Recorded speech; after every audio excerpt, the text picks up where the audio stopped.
This episode of the Busted Wide Open podcast is brought to you by Blueberry. Blueberry offers the best media hosting, accurate listening stats, and their all-new PowerPress Deluxe sites, a no-setup WordPress website for your podcast with all the necessary links to share your show with the world built right in. If you currently produce a podcast and are looking for a better media host or looking to start a new one from scratch, head over to orbitaljigsaw.com/BWO and sign up for the best media hosting and a PowerPress Deluxe site to get your first month absolutely free. That's orbitaljigsaw.com/BWO, or just use the promo code BWO at checkout for your first month free. And with that said, enjoy the show. Hiya, it's the Concrete Rose Sunny Kiss, AEW wrestler, and you are listening to Busted Wide Open Podcast. Remember,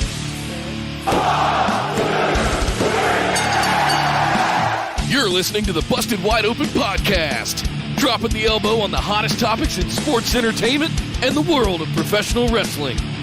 With your hosts, Nick Howell and Sir Ian Dangerous.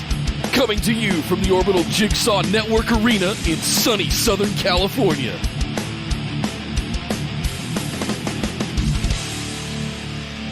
Welcome back to the Busted Wide Open Podcast, our Patron Mailbag Series, episode number 31. My name is Nick Howell.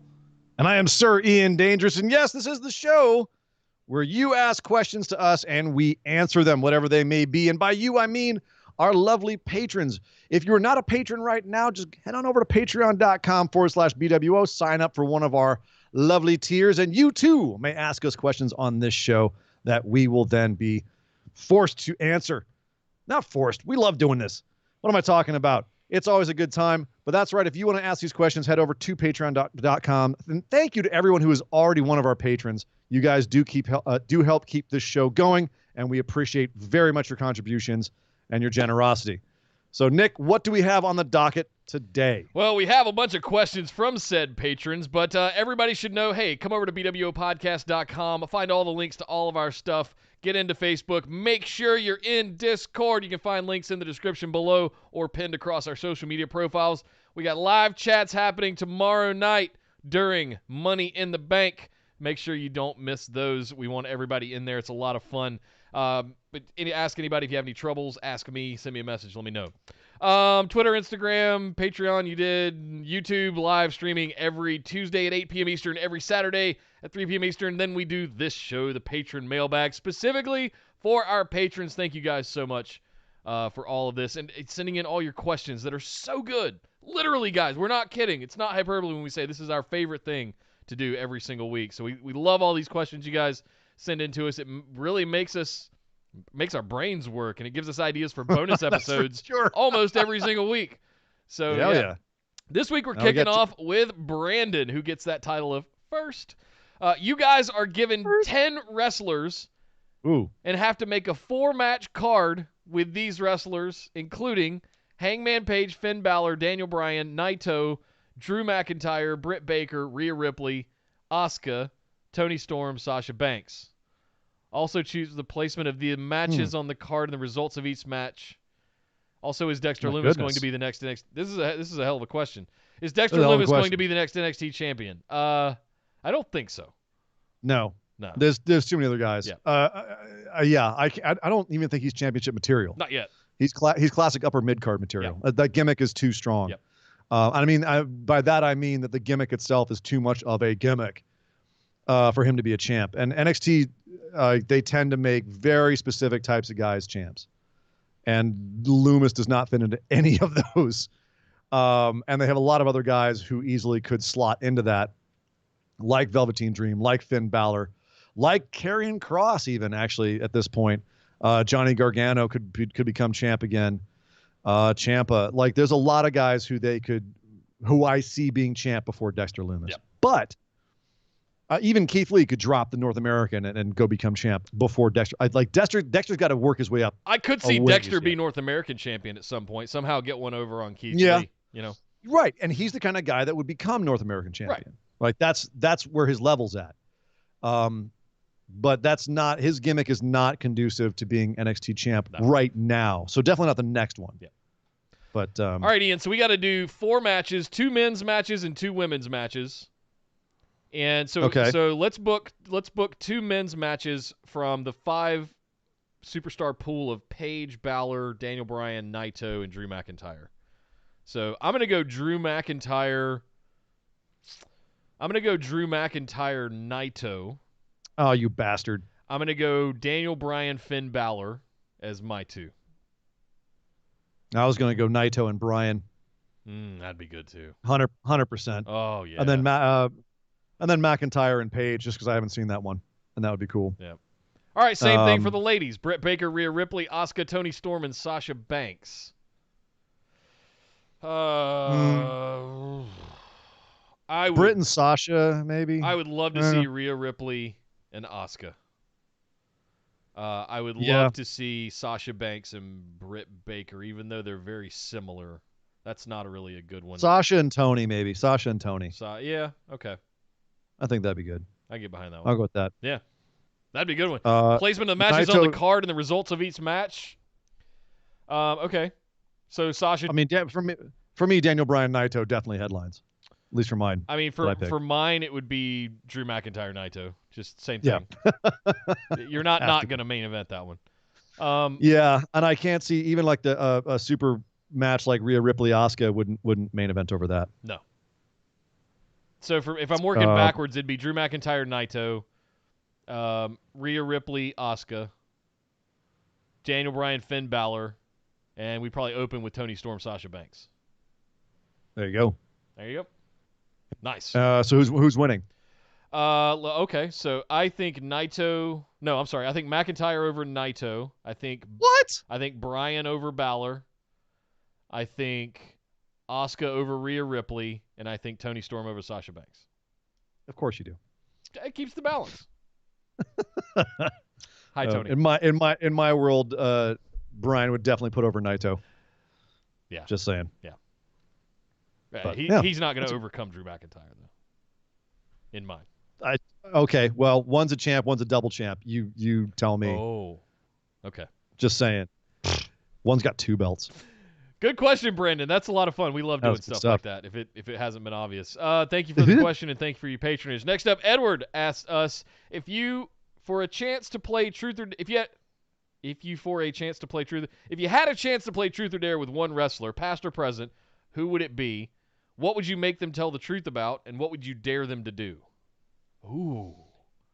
Young me would say playing Truth or Dare with like 95 Sunny would be the greatest thing. But I'm an old man now, and I have matured, and I would be much more interested in like doing Truth or Dare with Vince McMahon. Yes. Because there'd be so much I'd want to ask him truth about. You know, what's the deal with Macho Man and Stephanie? Right. For one thing. There's so much crazy shit. Can you imagine that he's keeping close to the vest that we don't know about? Like, who booked this? Who did that? Why did you do so much? That I could get. I would like. It's why when people said like, who of anyone in wrestling, who would you want to interview? And I'm like, Vince McMahon. Yeah. You know, I mean, would I be able to take him seriously? No. But if he was like hooked up to a lie detector or had like a truth serum or something, and I could find out, like, oh yeah, that'd be great. But as far as daring him, I mean, you know, it's Vince. You dare him to do anything, and he'd do it. I don't know who I'd want to play dare with. I don't know. The more I think about this, the harder it gets because there's such an openness now. We have podcasts and we have interviews and we have all of that stuff. So a lot of the stuff that we would typically ask has been answered at this point, and the only question is whether it's real or a work, you know? So I don't... it's hard to not say Vince. If we took Vince out of the equation, who would it be for you? If it had to be a wrestler, who would it be? Because frankly, that's Edward's question. If you had to play with a wrestler, who would it be? Vince is the obvious one for both of us. So let's remove him from the equation. Okay. What wrestler? You said past or present? Yeah, past or present. I think mine's going to be Ric Flair. I thought about this one several times, and it's hard because we've had so many interviews with Rick. We've had the 30 for 30. We've had the special on Andre the Giant where he had a big interview as part of that. We've had the recent thing with him on the Broken Skull sessions with Stone Cold. So, I mean, Yeah. there's not a lot that we don't know or we haven't heard from. But, I mean, I want to ask him questions. But he's What would you dare Ric Flair to do, though? Pay his bills on time? Oh, see, he's caught up. He's Is he? Well, according to the interview on Stone Cold's Broken Skull Okay. sessions, yes. Wearing 2 watches, you never know. Right. Well, one's for his health. Right. I don't Yeah. see No, Ric Ric Flair Flair's a good wearing an call. Apple Watch unless it's taking care of his heart. Right. Right. He's not into Hey, tech. man, He you wants got- the bling. Right, exactly. You got one for tech, one for bling. Yeah. That if anyone can pull off wearing 2 watches, it's Flair. Yeah. Yeah, I can't argue with that. I That's a really almost good said one. Hogan, but then there was an interview he did a few years Yeah. ago. I would want to ask him some things, but I don't know what I would dare these guys to do. Yeah. What haven't they done? What hasn't Ric Flair done that I could possibly that's dare a him question. to do as some sort of one-up? Right. Start an 8-ball and bang 10 hookers on a private jet on your way to WrestleMania right before your Again? right? Oh, I already did that. That was like Oh, 82 okay. to 85.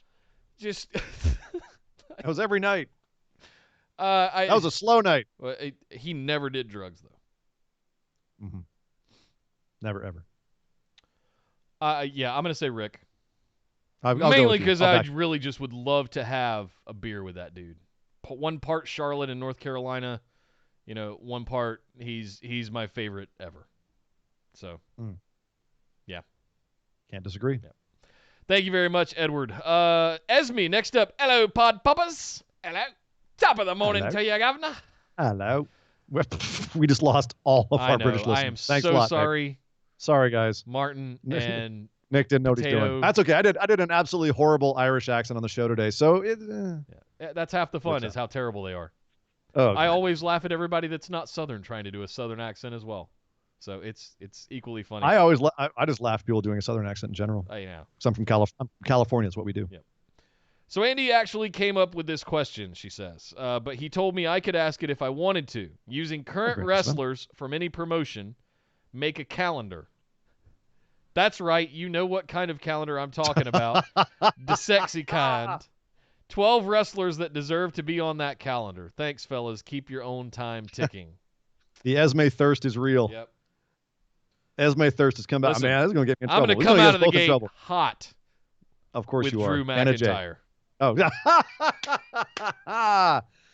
attaboy. Are we okay? All right. So we're making this for Esme.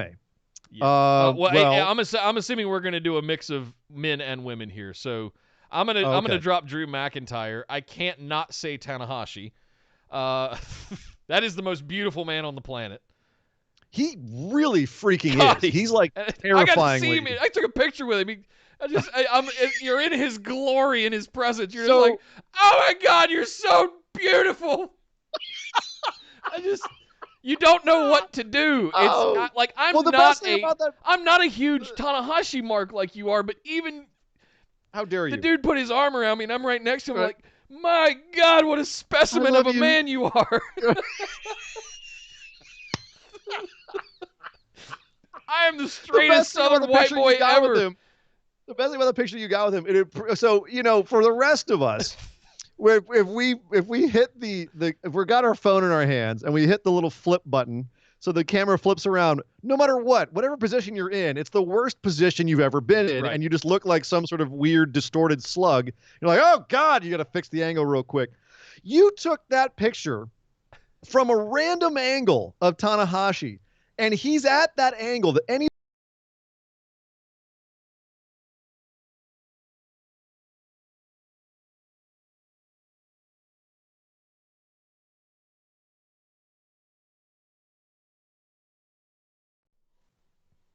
Oh God, No. he's answering the question, and Skype just exploded. Tanahashi must have been listening. Sorry about that, guys. Little yeah, blip in they the couldn't handle the beauty of Tanahashi. blip, Where were blip we? in the matrix there.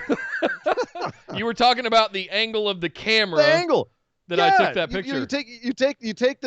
You take a random picture and like you turn the camera around, you see yourself, and you look horrible.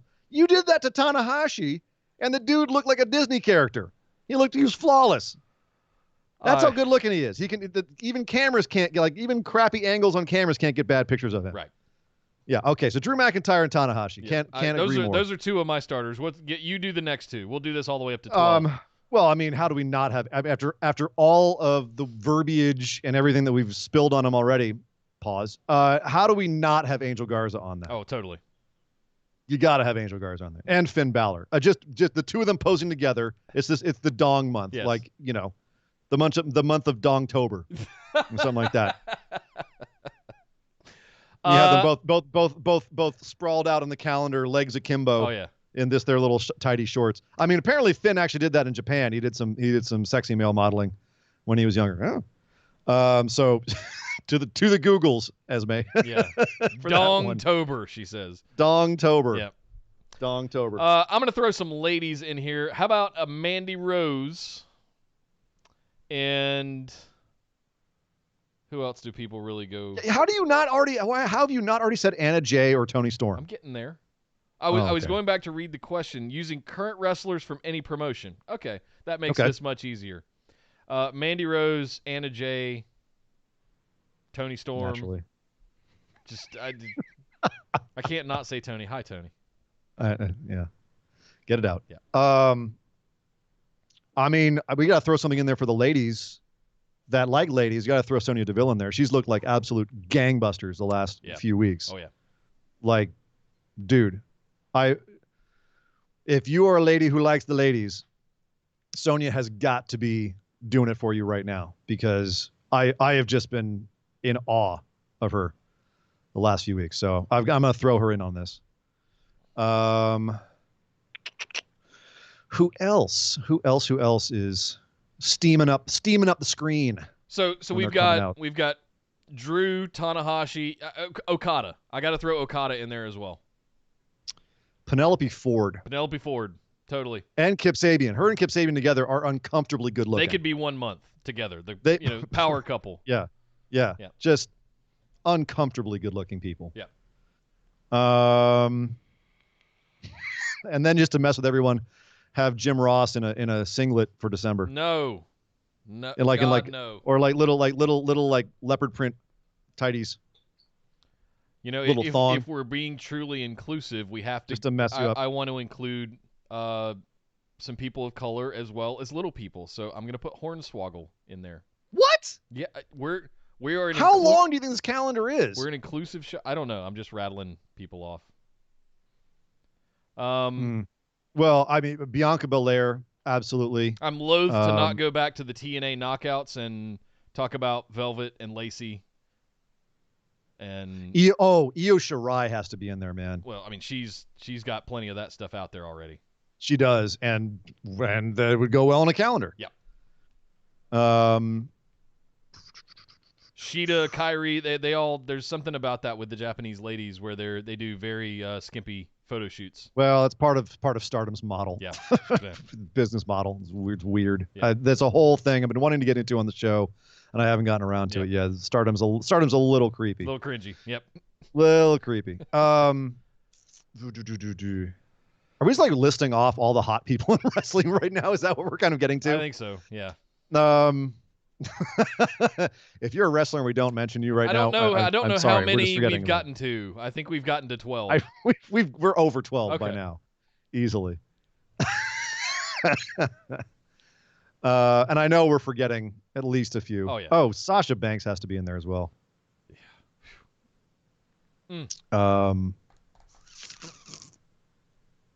As he says, she's not thirsty. She's outnumbered. There's too many good-looking people. Agreed. Agreed.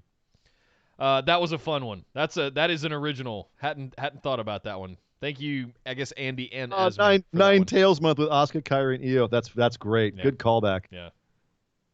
Yep. That's a good one. Next up, Martin asks, we all know you love a question about recasting a movie. So how about this one? The Justice League from the crap 2017 movie. Are now recasting with actors or with wrestlers? I'm assuming wrestlers. Oh, okay. Because I was going to say, the fact that they didn't cast Haley Atwell as Wonder Woman is a goddamn crime. Yeah, fired. because I whatever her name is. Or the playing fact on that they Wonder Woman. wouldn't wait. I think it was 14 months because she was shooting another series. Yeah, and she was shooting. and they wouldn't wait. So Yeah. here's a little inside baseball for you guys. They wouldn't wait 14 Make me months mad. for Haley Atwell. If you don't know who Haley Atwell is, she was the love interest of Captain America in Captain America movies. Marvel movies, yeah. Yeah. So Haley Atwell was teed up. Beautiful, curvy woman to play Wonder Woman. They wouldn't wait because he was already committed to do a series, so they went and they found Gal Gadot, and they got her for a 3-picture deal. Yeah, for like nothing. For $600,000. Jesus Christ! You know she renegotiated that crap. Oh sure. Gal Gadot, I mean, she looks like a willowy little. You're gonna get me off on some tangent here because I can't stand Gal Gadot as Wonder Woman. Like she's fine, but she looks like this little willowy thing. Yep. She looks like a damn fashion model. Yep. And that's not my Wonder Woman. Damn it, my Wonder Woman is made of goddamn marble. She's 6 foot tall, built like a brick shithouse. Kick your ass. She's an Amazon, for God's sake. Yep. It's not a fashion model. Anyway, wrestlers to play. So we got to do Superman, Batman, Aquaman, Wonder Woman. Oh Jesus! And Cyborg. Bobby Lashley is Cyborg. Sure. Done. That one's out of the way.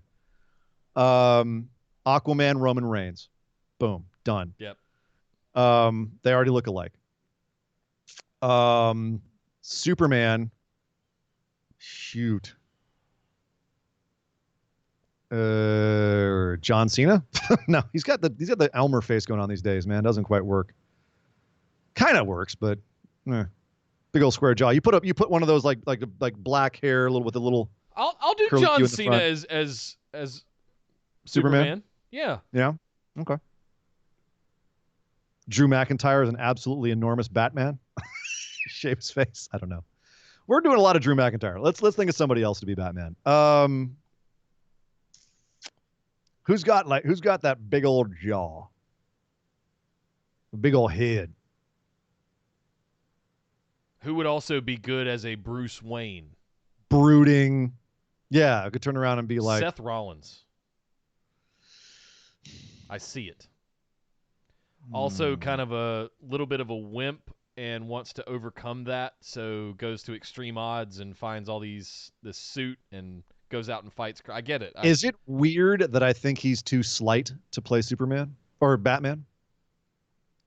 Like not in his current character. Probably in real life, because I guess he's slight compared to everybody else on the roster, but in real life, the dude's juiced.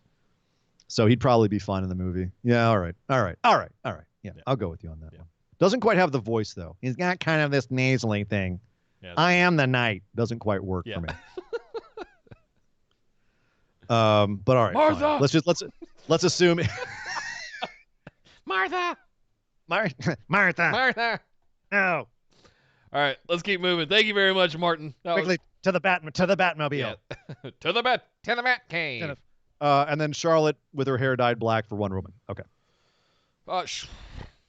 Sure. I would go with like a Chris Statlander. I'm going no. Or Rhea Ripley. Rhea Ripley would actually be a good Wonder Woman if you dyed her hair black. I'll go with Rhea Ripley. All right. That's the size I'm talking about for Wonder Woman. Like just yoked. Buxom. Like a chick who could bench press you. Yes. Next up, Yardy asks, hey guys, we know some musicians have huge personalities, so my question is, which musicians would fit in the wrestling world as wrestlers or managers? Thanks for being awesome. The funny thing is, I can't see them, a lot of musicians, unless you're talking about the guy from the hardcore video that you posted on our Facebook discussion group a bunch of times. Like, that dude looks like a wrestler. Yeah. The butcher looks like a wrestler. Most musicians are these scrawny little guys who, spent their entire times growing up, doing drugs and playing guitars. That's not going to work well in the wrestling world. And that's where the big division is. You have the theatrical jocks who go become wrestlers, and you have, the musicians who go become musicians because they're not jocks. They're not out there, working out. But managers, now you're onto something. You know what I mean? Although, they got some slighter wrestlers these days. Like I could see Slash from Guns N' Roses being like an Orange Cassidy, where he doesn't never do anything. He just kind of just sits there. He's always heroined out. I'm a huge fan of him, so it's obviously why I'm being drawn to it. But I see Rob Flynn. He's pretty chatty. He does a lot of lives and a lot of interviews and things like that. And I'm sitting there going, he might be good on a mic. Dave Grohl Oh yeah, is good on. He's a good talker. He'd be a good face manager. Or on commentary. I bet he'd be good on commentary. I don't know if he gives a crap about wrestling, but I think he'd be good at it. Axl Rose would be a great heel manager, like a Leo Rush, style heel manager. yeah. Oh God, he'd be so obnoxious. Can you imagine? God, he would definitely bring people to. He'd make people hate him. I don't have many more. I think it's like you said. I keep my music and my wrestling separate for the most part. Like it's the two different worlds. I don't know if there's much crossover. Yeah, and there was the era. Well, there was the era where you had the special guests on WWE TV, right? Yeah. And like they were bringing in all kinds of musicians and semi-celebrities and whatnot. And like some of them get it and some of them don't. Like, what's his name? Machine Gun Kelly gets it. That dude ate a powerbomb off the stage like a champ. He gets I got it. one. I personally can't stand his music, but that was great. Maria from In This Moment. Perfect. What? The lead chick from In This Moment. The outfits that she wears and she can chat. I see her as a wrestler. All right. All right. What's her name? The original lead singer of Arch Enemy. Oh. I bet she'd be a good one too. Natalia. To the Googles. It's all right. Don't worry about it, man. Yeah, I'm sure if I started brainstorming. Angela Gossett. Angela Gossett. Jay had it in the chat right there. Yep. There's the new one is Bianca or something like that. Alyssa. That's the new girl's name. Alyssa. Angela Gosso's a beast. Yeah. Oh yeah. Absolute. Good Lord. Absolute beast. Good God. There's a new band that I've been following called Ginger. Ginjer. And the lead singer looks like Ruby Riott.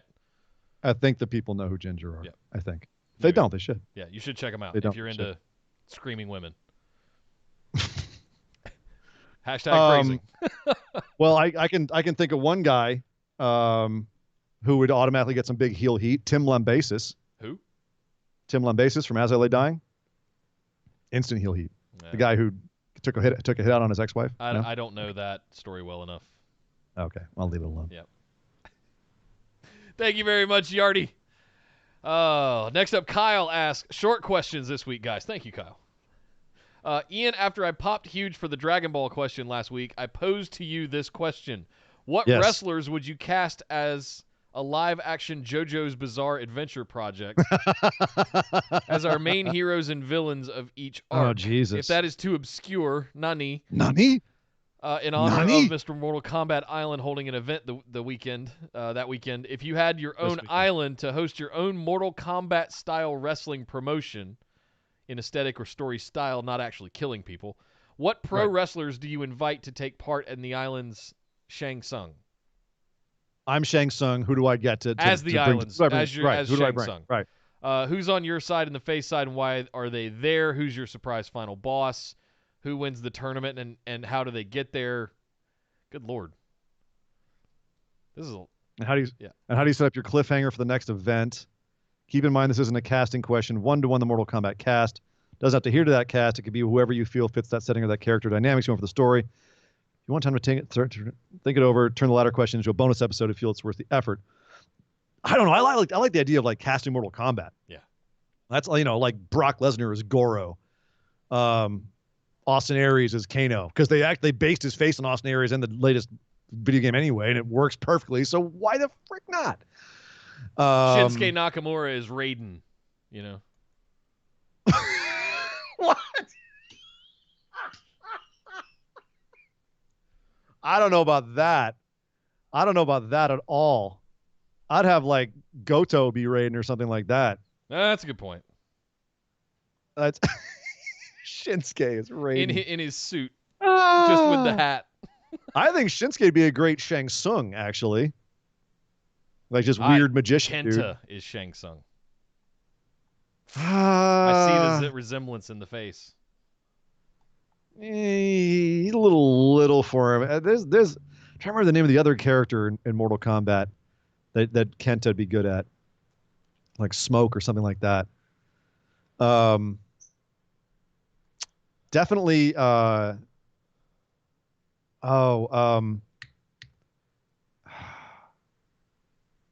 see, now I'm trying to get my Mortal Kombat chops back up, and I haven't played it in a while, so I'm trying to remember everyone's name.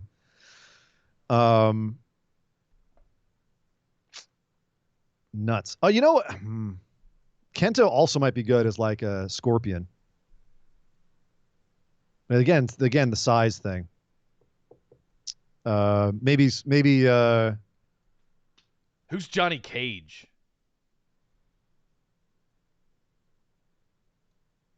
Man. Steve Blackman. Steve Blackman is too. No, Johnny Cage is a smart ass. Steve Blackman doesn't have a personality if you gave it to him. Oh God! Say that to his face. I'm not. I'm saying on a podcast safely miles and miles away from him, where he can't come get me and tear me limb Miz from is limb. Johnny Cage. That's not bad. Miz is Johnny Cage. Perfect. Yep. That is perfect. Who said that? Kyle did. Absolute perfect casting. Oh, Jesus Christ. Perfect. Or MJF. That's yeah. absolute. Miz. More so Miz. Miz has the look and everything. MJF is a little, like, he's a little scruffy. Miz is like very clean cut. It's perfect for him. Yep. God. Sonata is Sub-Zero. Scorpion. Sub-Zero. JoJo's Bizarre Adventure. I have to admit, I have not watched enough JoJo's to be able to do this properly. JoJo's is awesome. I've seen a couple episodes. It's so freaking weird, and I love it. But I don't have enough to cast it properly yet. Let me get back to you on that, Kyle. Yep. Because that's a great question. And that'd be a lot of fun because that show is absolutely freaking bonkers. I don't know if there's enough bonkers characters in wrestling to be able to do that one. That's how crazy that show is. Chat's going nuts and doing this one for us. I love it. JB says Jay White is Katana. Wait, what? Yeah. A guy as a girl? I thought Katana was a girl. She is. Orange Cassidy is Cage, Josh. I mean, Zelina is Jade. Oh yeah, I think didn't she do a cos? She did a cosplay as Jade, and I think also as Melina too. Melina, yeah. And she'd be a really good Melina. I like the Suzuki as Scorpion. Oh, Jacob Uhas, Regal as Raiden. Boom. William Regal as Raiden. That's a good one. I like that a lot. I can get there. It's a stretch, but I can get there. No, that's great. That's great. Who wins the tournament and how do they get there and how do you set up your cliffhanger for the next event? Was it Sindel? Zelina did a cosplay. I've seen her do a couple Mortal Kombat cosplays. She's done was it Sindel? There was one that was the green. I thought it was Jade. Marshall Glacier is Sub-Zero.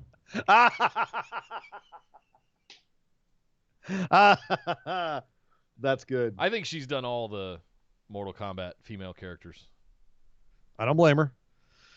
I'm not mad about it. I'm not the mannequin you put the costume on, if you know what I'm saying. Not a clothes horse. I can't do anything. If I could, I'd definitely do more cosplay stuff like that. It'd be fun as hell. But she's got the look to be able to pull that off.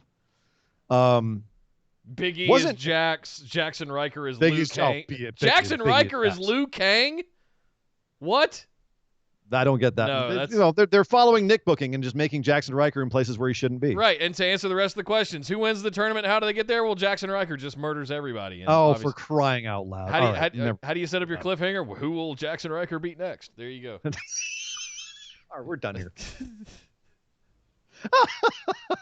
Thank you, Kyle. These are always fun. Next up, Josh asks, "Hey, brothers, again, can't stress enough how thankful I am for y'all letting me get through work, even if I have to go back and listen to old episodes." Thank you very much, Josh. I appreciate that. What do you think Killer Cross and Scarlett's ceiling is in NXT, and will it go up or down if they're moved to the main roster? Keep on keeping on, and always remember, if you ain't first, you're last. Damn right. Very true. Very true.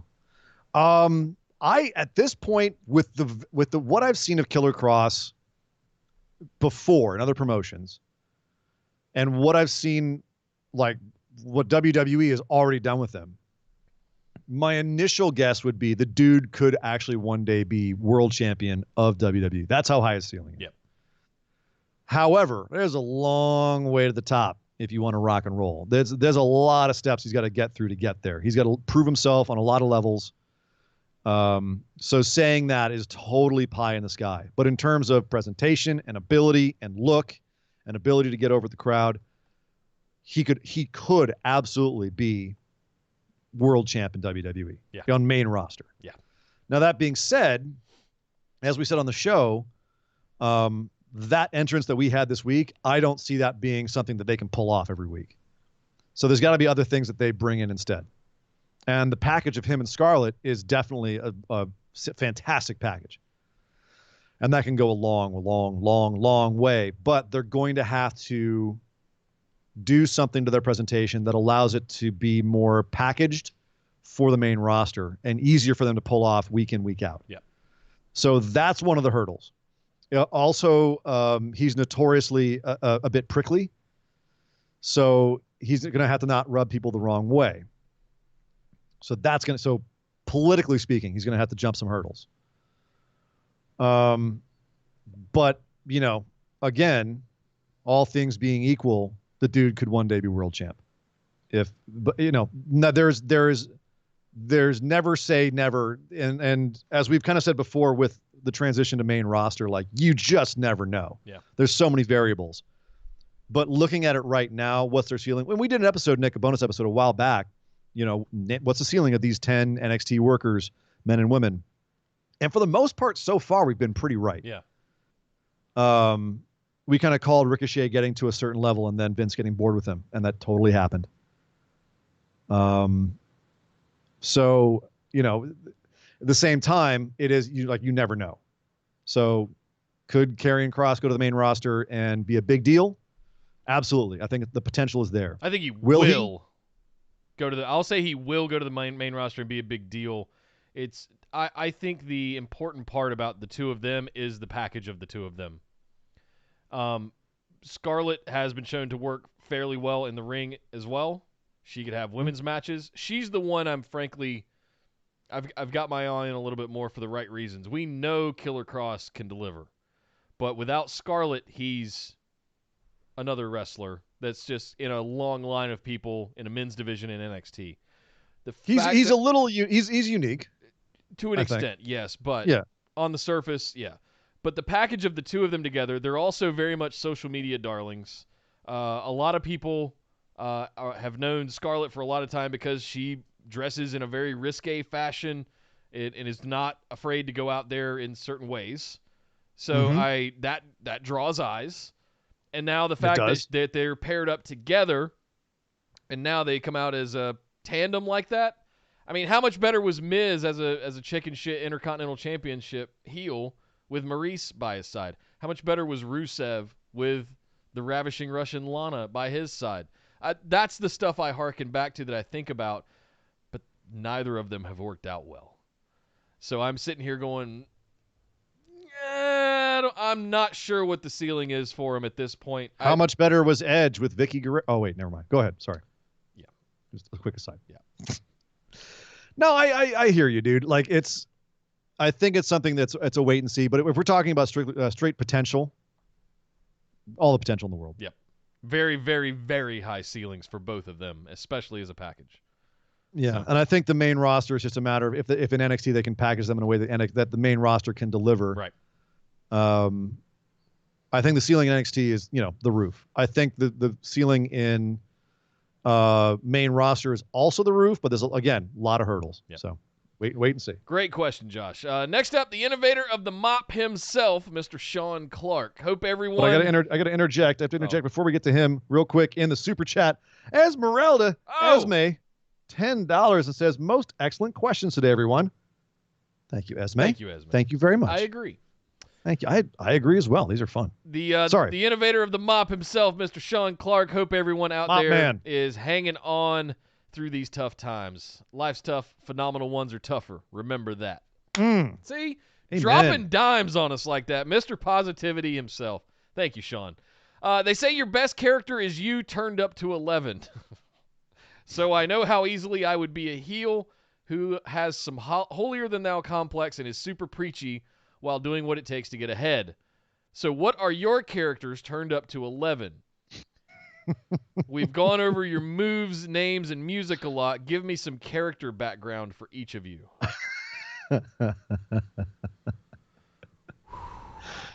Oh, Okay. man. You guys want some truth bombs? All right. Bring it on. I was a dejected band geek that got into playing baseball and did a little I put a syringe in my butt. I won't say the words. Of that, as I got My into my goodness. high school years, to be able to be a big baseball player. So doing whatever it takes to win, Wow. right there with you.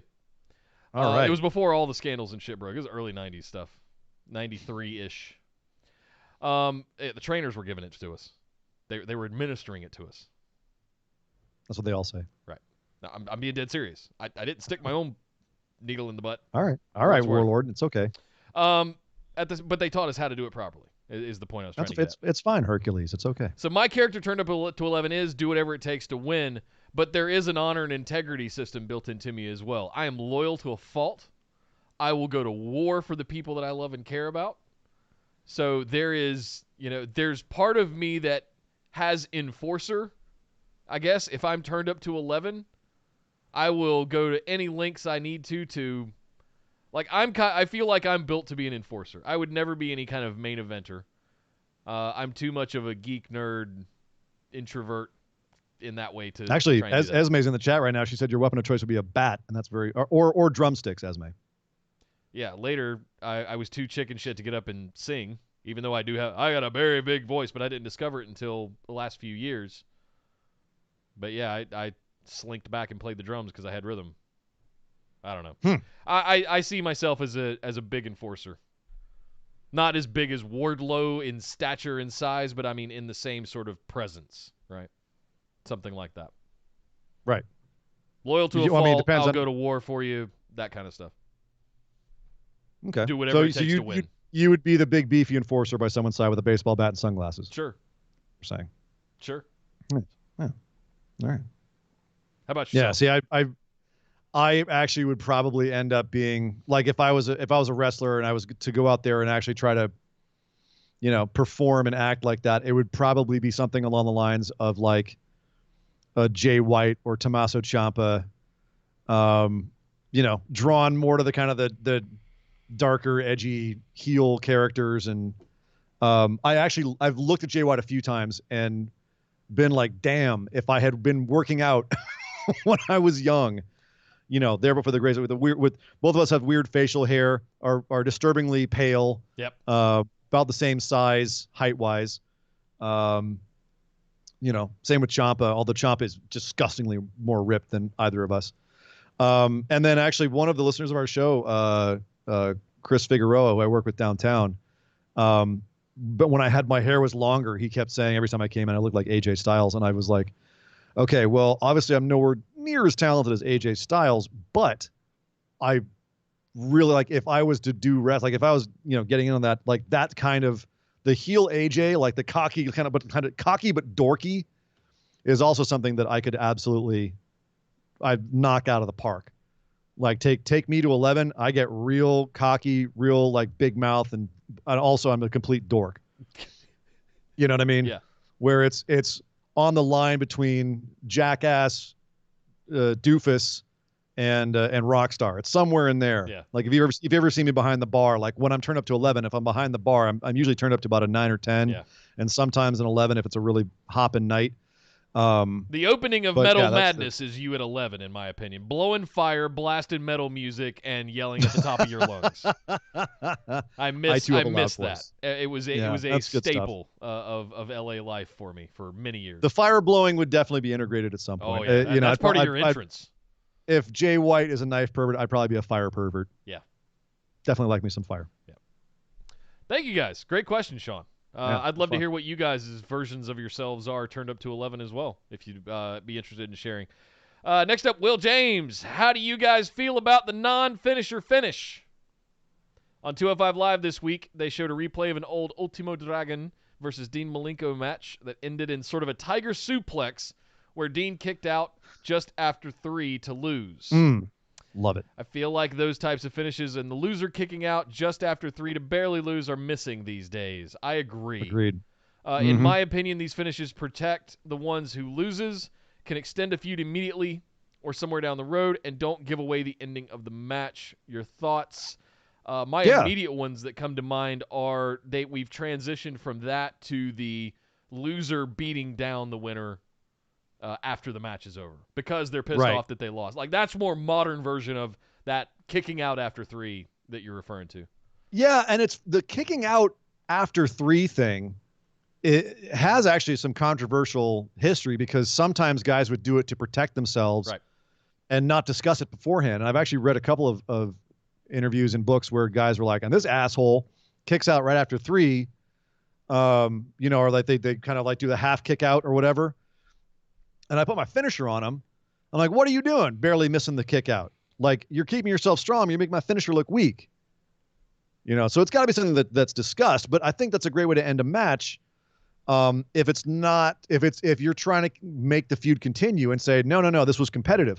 We talked this week about Mandy and Sonya and how Sonya barely rolled up Mandy. It's competitive. Any given Sunday, either girl could have won. And that's awesome. Yep. It makes you think. It makes you, I'm rooting for Mandy next time. And just like with this one he's talking about here, Ultimate Dragon and Dean Malenko. And Dean's like, oh, you barely got me. You know what I mean? That makes it feel more like a sport, right? Where they're not like some of these moves, when you put them down, we put people down with some of these moves, you sit there and go, why aren't they at least attempting? Like, what if you're holding the leg and holding their shoulders down, why aren't they attempting to kick out or move? And it's obviously because they don't want to screw up the end of the match accidentally. But it does break a little bit of the immersion. Yeah. So having something where someone at the end of the pin is struggling to get out of it or barely misses the count because they were, knocked dizzy or however you want to say, like thinking about what exactly is happening, what exactly, would be happening if this were real makes it a lot more engaging to me. I prefer that. So I'm totally with you, Will. Like that sort of stuff is I miss it. I wish there was more of it. I love that stuff. That's why I don't tend to mind schoolboy roll-ups that much if I feel like there's a genuine attempt to get out of it. Yeah. So sometimes they don't look good. No, if they're kicking and flailing and trying to get out of it and they can't get out of it, I think that's when it sells the right way. When it's really way overused. Yeah. Though. It's overused a lot, but because it's used poorly. Yeah. You know what I mean? It's done after taking a whole bunch of punishment. All of a sudden you're able to just lie this person down. Like, you've got to give them a move before that they're stunned and then their equilibrium's gone. Explain it somehow. Yeah. You know what I mean? And again, I'm getting on my high horse here, but but yeah, I would love to see more finishes be looked at as though they were actual finishes to a match that could go either way, and not just you hit a move, the person's just completely immobilized for whatever reason, and they just lie there and eat the pin. Yep. And then as soon as you're done pinning them, they start moving around. Yep. So, yeah. That. Good question, Will. Next up, Gerardo Garcia asks, no wrestling question. Got any tats? Yes. Yeah. Nick's got some epic ones. So I'll show you my big one here if I can get it on screen. This is my big half sleeve that I've got. This started out. This is some Batista shit right here. Yeah, you got full on Batista back. So I got Batista back with some big tribal stuff, and I had one of my very first tattoos when I was 18 was this sun. You might recognize it as the Godsmack logo. Yes. Because it was 1998 and I was young and stupid. You have some 90s tattoos. I do. So this is one of my favorite movies. Is no secret is Aliens. So this is the Queen. This is the final battle at the end of Aliens. So you've got the Queen with her little slimy acid stuff coming out. And then you've got this little Sailor Jerry interpretation of Ripley in the loader. I was gonna say with the arm. We never did get finished with it because we were moving and all that stuff. But it's the get away from her, you bitch moment. It is. And then, well, it's more of the moment when she's got her in like the pinchers, right? And they're just face to face. And a lot of people ask me, why would you tattoo something that big on you? Well, being real, it's the ultimate visual for me of good versus evil. doing what it takes to overcome adversity, all If of you're not those first, kinds you're of last. things. There's a lot of virtue in that moment in that film that really hit me at a young age and has stuck with me throughout my entire life. So that's my big one. The rest of my stuff is mostly just tribal crap, but I do want to finish sleeves at some point in the future. So it Nice. is. Do I want any more? Hell yes. And I've got all of them mean something to me. I definitely have a sort of roadmap of what I want to do on the sleeves, but cha-ching, it ain't cheap. Money. Yeah, the reason I don't have any more than I do is because I just haven't found that combination of an artist that I like and a price that is right. Right. I definitely have a few more ideas that I want to do and some bigger pieces, but I just haven't gotten around to it. I have a whole bunch. I have a couple of big pieces on my arms and my chest and some little ones scattered around here and there. But definitely some big ones I want still to get. But most like you, Nick, mine all, well, maybe not like you. You got the tribal ones too, but like the big one that you have in your arm, every single one of mine has a meaning. Like every one I can point to and be like, okay, this means this means that. This is what this symbolizes, blah, blah, blah. So, yeah, including I got the family crest on my chest and everything. So yeah, even the big tribal stuff has some set level of meaning for it. The ones that are symmetrical and go across my shoulder blades, the artist described it, and it was a Polynesian tattoo artist. His name was Zulu. Was there on Fairfax, and he described the symmetrical stuff going over the shoulder blades as the translation would be soul armor, and it was a way of just sort of protective armor, almost like pauldrons of sorts that would protect you in that way spiritually. And then the one in the middle of my back is a totem that is supposed to, it's eyes in the back of your head loosely. Somebody watching your back. Was the guy who did your shoulders the same guy who did Randy Orton? No. Okay, pretty much the same tattoo. That's why I was curious. Nope. I don't. At least I don't think he did. But well, I'm not entirely being serious. Okay. Now you're just making fun of me. I am not. I love tattoos. I want a lot more tattoos. I look at like Aleister Black and Randy Orton's sleeves, and I get incredibly jealous. So yeah. Esme is telling me to show her my I Love Mom tattoo. Uh-oh. I do not have an I Love Mom tattoo. Is tattoo. JB ratting you out to the other ladies in the group? I do have. Hey now. I do have a tattoo for my sister on my back though, however. And she has a tattoo of says older brother on her. Oh. As well. So that's we awesome. got the little bro and sis thing going on there. Love that. Thank you, Gerardo. That's a fun question. Little inside scoop on Nick and Surrey and Dangerous. I love it. Marshall says don't call Cody's artist. Don't worry. I'm also not going to call Cody's for an opinion on where I should put tattoos either. Right. Except to give advice of where to put Steven Larson should put their BWO logo for losing at WrestleMania. Next up, Jacob asks, hello, hope you're all doing well. Thank you as well, Jacob. What has been the best or your favorite match of the no crowd shows, any promotion, and what match would have benefited from a crowd? That's actually kind of an easy one for me. Okay. The best match, my favorite one so far was the no holds barred or the street fight Falls Count Anywhere match from AEW this week.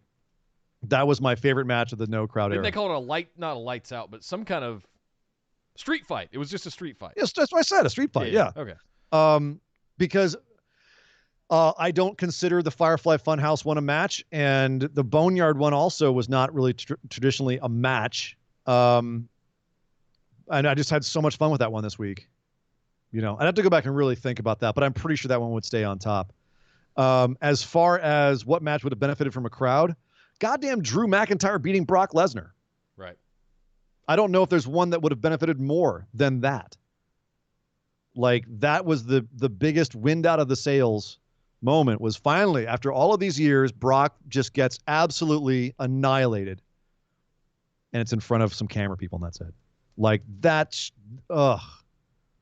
it's just gutting. It's absolutely brutal. Favorite match of the no crowd shows from any promotion. So that's going to be WWE, NXT, or AEW. Man, I'm struggling to pick one that has been my favorite match. I've been really down on NXT the last couple of months since all of this happened.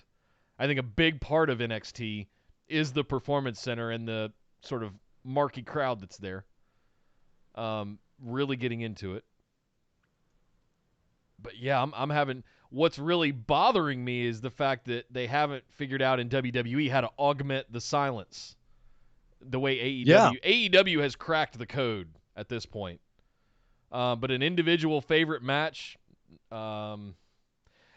probably Rhea Charlotte at Mania. That was a really good one. If I had like big standout matches, Rhea Charlotte at Mania is probably the one.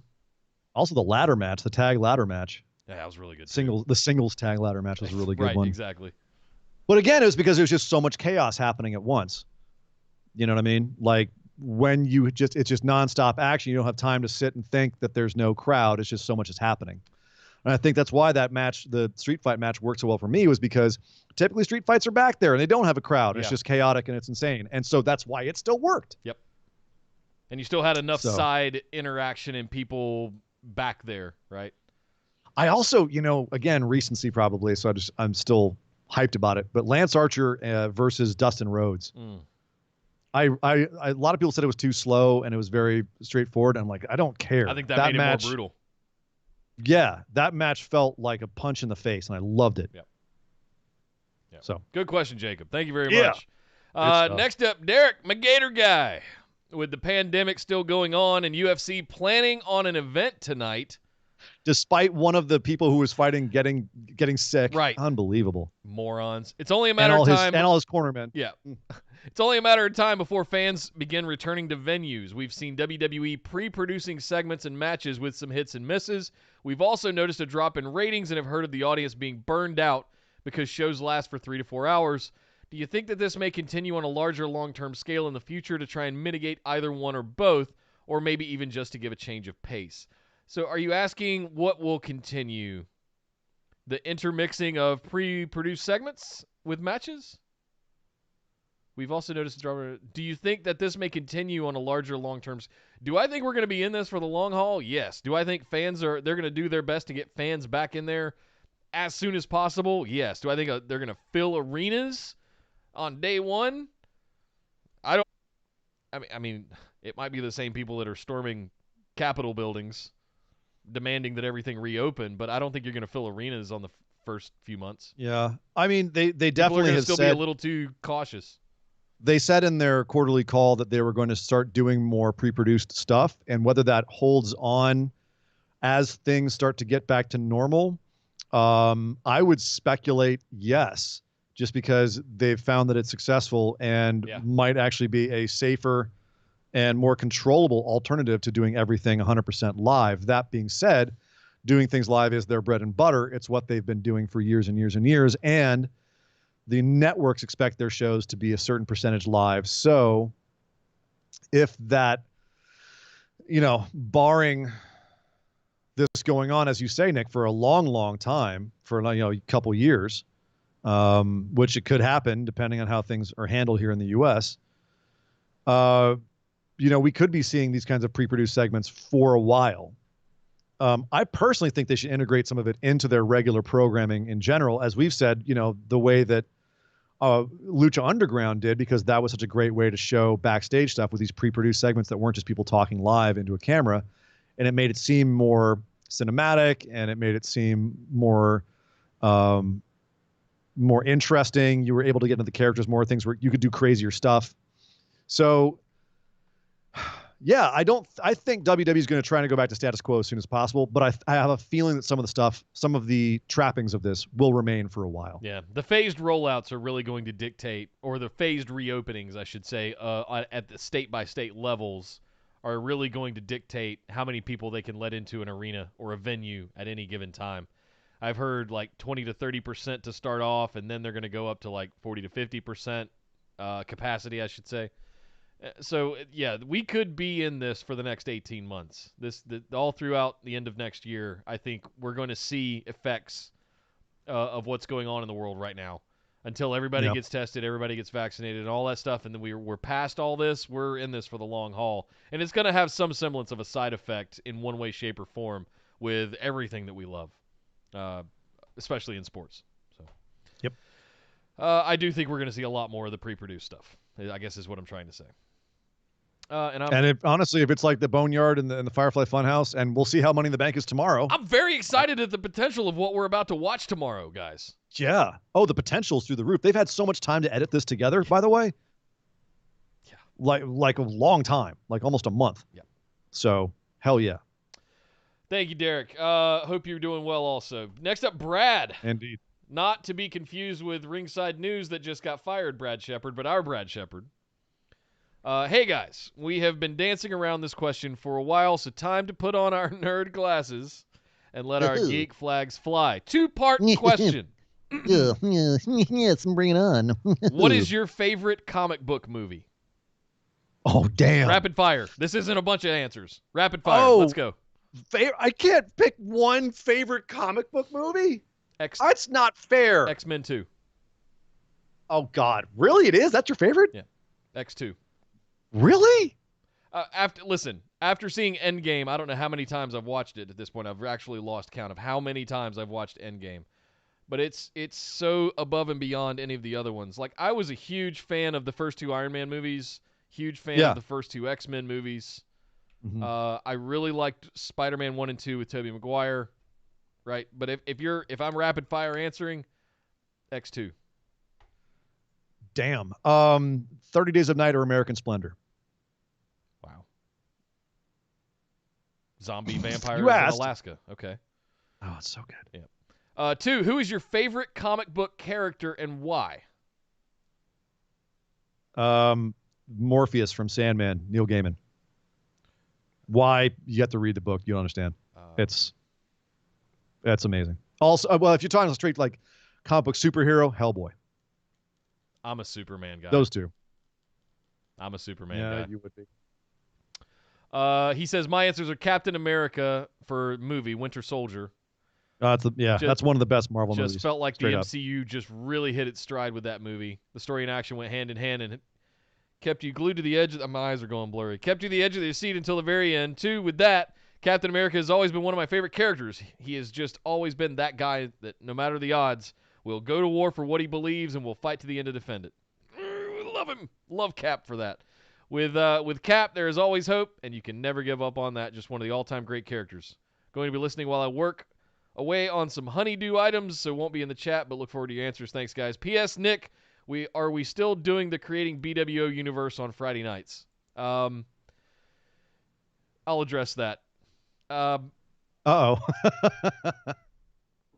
There are only so many hours in the week. And it's at a certain point, you begin to oversubscribe yourself and things start to fall off from the what needs to be done versus what can fall by the wayside. And it's one of those things where at some point I have to sleep. At some point I have to rest. And my work rate is ramped up with content creation for making videos for work. And then Data Center Dude as a personal brand has ramped up. And then our show here, we're in the midst of our anniversary month. So we're making a bunch of changes for you guys as well. And there's just been no time and no energy for it. Plus, I got to admit, aside from creating you guys as wrestlers interactively, there wasn't much more to it than that. So I do like that part of it. But above and beyond that, there wasn't a lot of potential for what it could become. I'm not saying we're never going to revisit it in the future or continue it, but it won't be in the next month or so. Oh. We'll see. To be get determined. back to it, though. Hang tight. Hopefully get back to it. Yeah. I gotta really quickly to say, like, about Captain America. If he's bringing up Captain America, I know this is not wrestling, but damn it, he tweaked my nerd right here. Tweaked my nerd-nards. We got 3 more questions, and I got pizza and wings waiting on me. So this is gonna be real quick. Y'all can do this on real Facebook. Real quick. Real quick. Okay. I had no use for Captain America until Chris Evans played the character, and I had no use for Captain America. I was raised on comic books. I got a ton of comic books in the back room. I read a few Captain America books, and I thought he was bland as hell. I didn't like him. I didn't like Superman because they were just bland good guys. But what the Marvel movies did with that character, the way they established what his character was before he became Captain America, how they kept calling back to that, how Chris Evans played him with such absolute goddamn soul. If there's one character in the entire MCU universe of films that I came around on and now absolutely freaking adore. It's Captain America. He is my dude in those movies. I am so invested in his entire arc, whether it's with losing his girlfriend, whether it's, being the little guy who's beaten up, he doesn't like bullies, then he gets the ability to fight back. All of that shit. That just absolutely nailed me right in the ventricle. So props where props are due. Chris Evans and the Marvel movies turned me around on that character. I was never a fan of Captain America, actively didn't like the character before the Marvel movies. And now, Brad, I understand exactly where you're coming from with Captain America. Now I'm totally on the same page. Cap's the man. Yep. So, yep. There you go. Hail Hydra. Next up, Rob. Son of a bitch. Next up, Rob asks, "Hey, gents, thanks for the enormous amount of content that you're producing every week. It's always something to look forward to. This may have been asked and answered before, but what were some of the mid-tier gimmicks that you popped over? For me, it was the $1 Million Man. Damn, I hated him. Yeah. Oh, yeah. Apparently a terrible human, but a great gimmick. Honorable mention to Big John Studd, a hoss of a man. Yeah. Love Big John Studd. Winner of the first Royal Rumble, I believe. I'm not 100% sure on that. Keep up the great work, Dubstep Rob. P.S. My hate for Nia Jax is rapidly reaching Nick level. Attaboy. Thank you, Dubstep Rob. So the big question was, who or what were some of the mid-tier gimmicks that you popped over? D-Generation X. Sorry, let me be more specific. The New Age Outlaws. Right. Easily. I popped hard for Enzo and Cass when they first came up to the main roster. Everyone did. Everyone did. That debut, Everyone Jesus did. Christ. They were over as hell. I don't want everything to be in the tag division on mine. What are some of yours? Well, I think of some more. Junkyard Dog, Gangrel, Edge and Christian back when they were with Gangrel. The Brood. Oh, dude, I was so into the Brood. Yeah. Even I dug Val Venus back in the day. I thought he was hilarious, and I thought he was a good worker.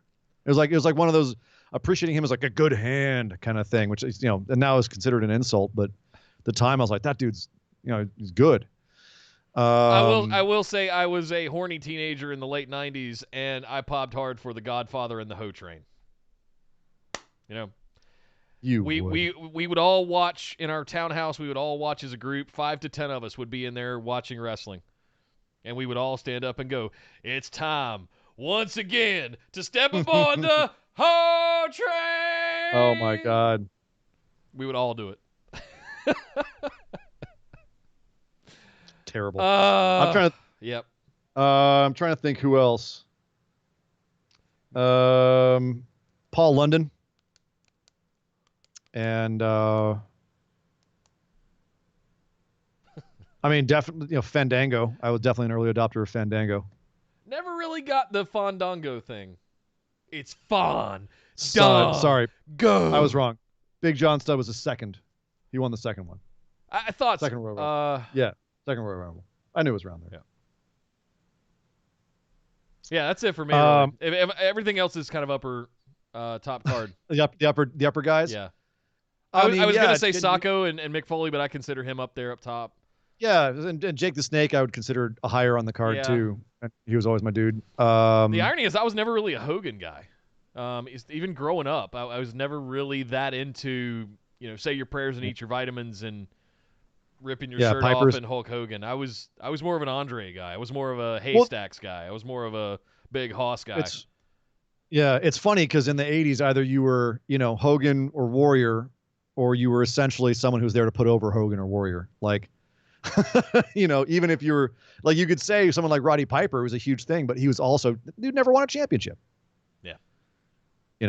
The heavyweight, I should say. So it's, yeah, that was for Hogan alone, and that's kind of annoying.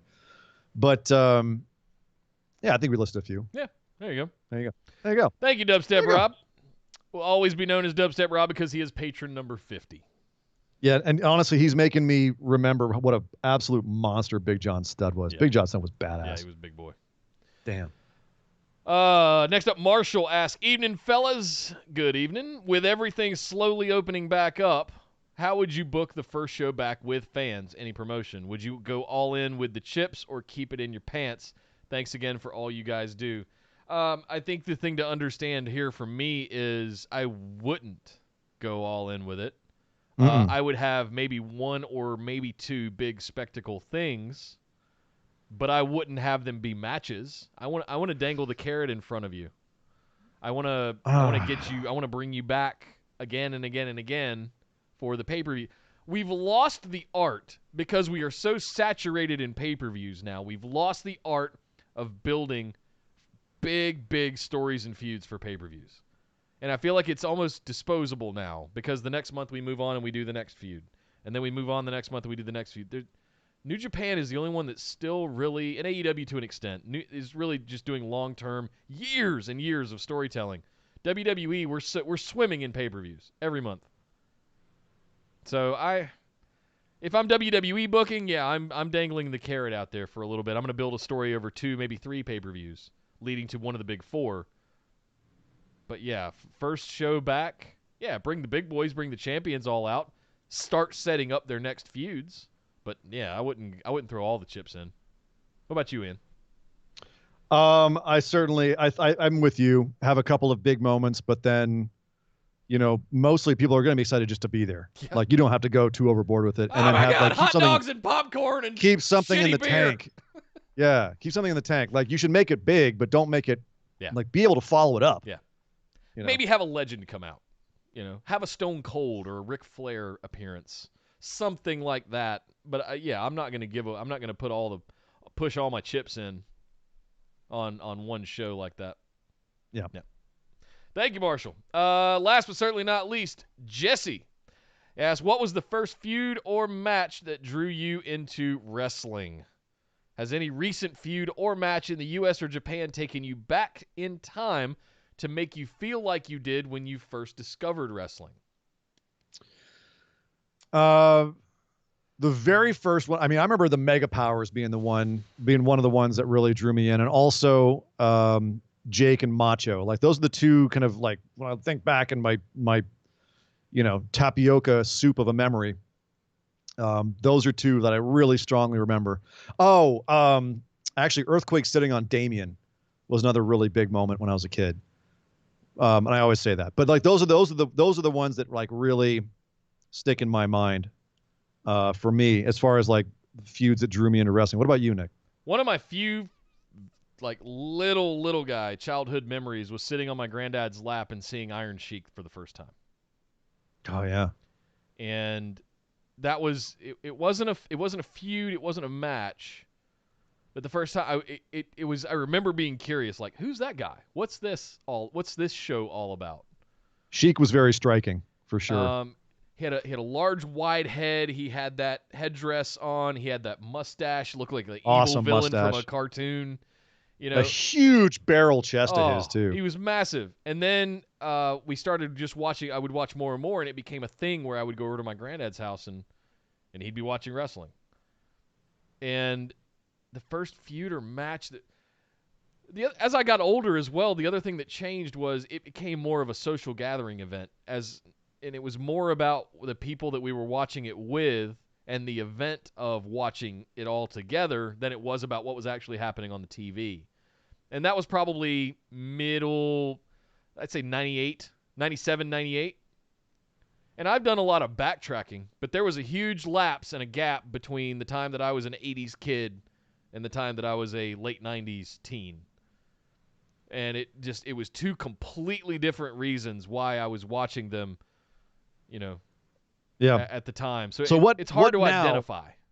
What now? What's a feud now that makes you feel like you were when you were a kid? Or like one that recently? I can give you a couple of mine. Yeah, go for it, because I'm having to think about it.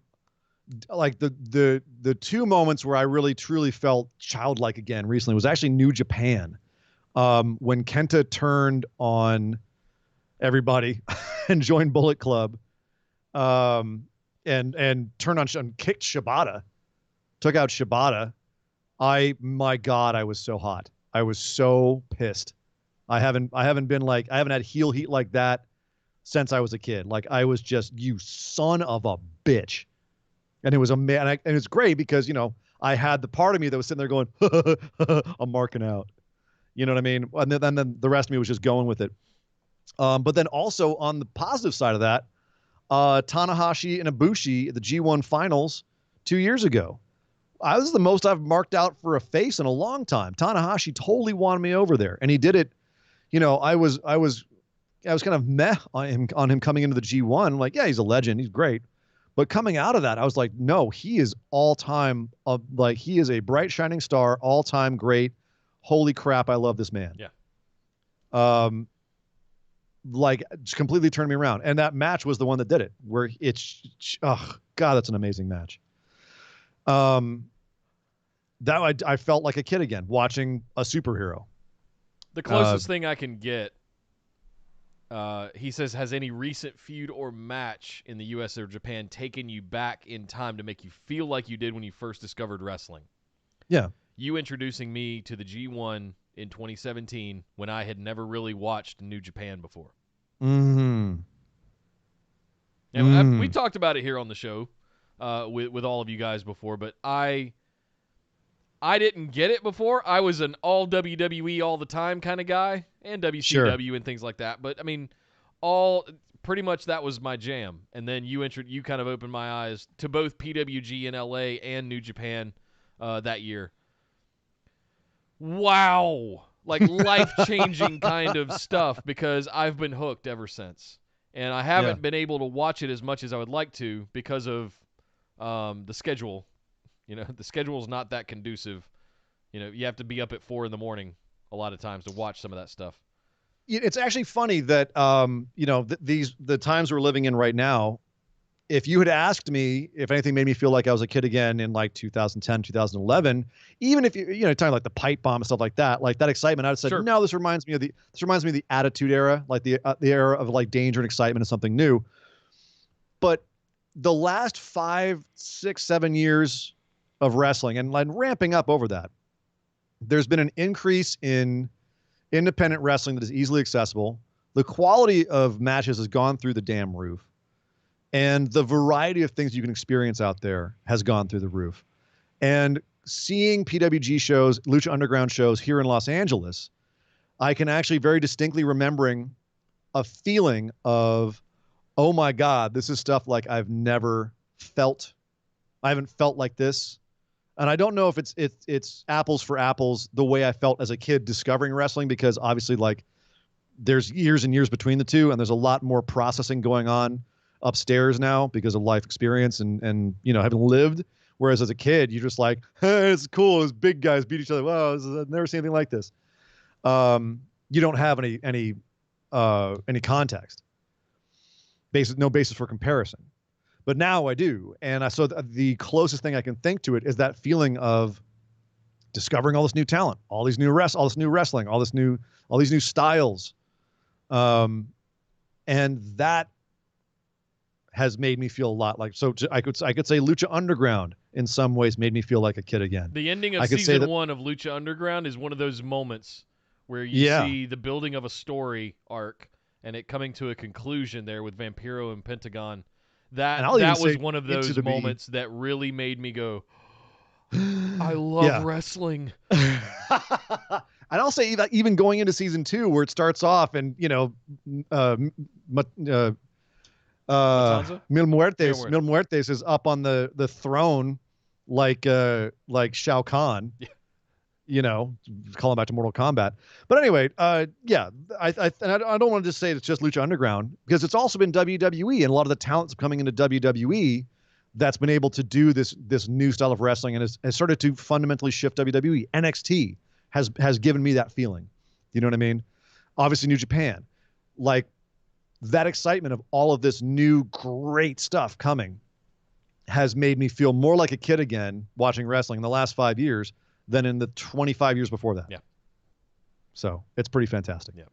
Lots of good stuff to reflect on. And I think the funny thing about that question, Jesse, is that I think it's going to be different for every single person you ask. Everybody's going to have those moments. And I think that's what's special about it, is everybody's got that moment. So there were some comments in the Marshall said The Rock coming back in 2011 got him back into wrestling. We've had several people say that listening to our show has gotten them back into wrestling. And if that's the case, then that's awesome. That's freaking amazing. It's in the fields.